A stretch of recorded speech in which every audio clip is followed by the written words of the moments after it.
ভাবছেন ফোন বন্ধ মানেই নিরাপদ?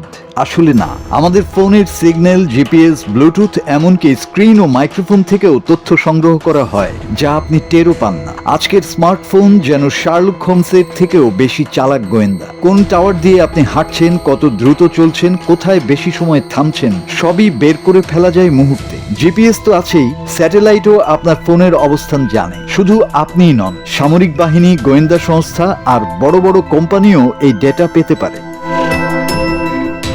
ব্লুটুথ নিরাপদ মনে হলেও গবেষণা বলছে দূর থেকে এগুলো ট্র্যাক করা খুবই সহজ।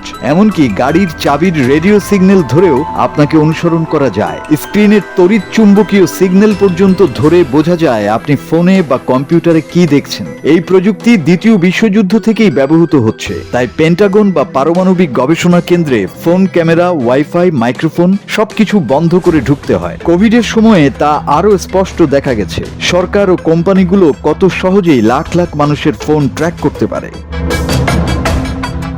এখন পৃথিবীতে 750 কোটি স্মার্টফোন, 200 কোটি কম্পিউটার, 100 কোটি স্মার্ট মিটার এবং 100 কোটি স্মার্ট ওয়াচ সচল রয়েছে। সব মিলিয়ে তৈরি হয়েছে ইন্টারনেট অফ থিংস। আর লক্ষ্য হলো ইন্টারনেট অফ বডিজ, মানে মানুষের শরীরও সারাক্ষণ যুক্ত থাকবে যন্ত্রের সঙ্গে। প্রযুক্তি খারাপ নয়, কিন্তু আপনার তথ্য কোথায় যাচ্ছে, কে ব্যবহার করছে, এই প্রশ্নগুলো খুব গুরুত্বপূর্ণ। আমরা সুবিধা পাচ্ছি, কিন্তু তার বিনিময়ে হারাচ্ছি গোপনীয়তা। মাসুদ হাসান, বাংলা টিভি।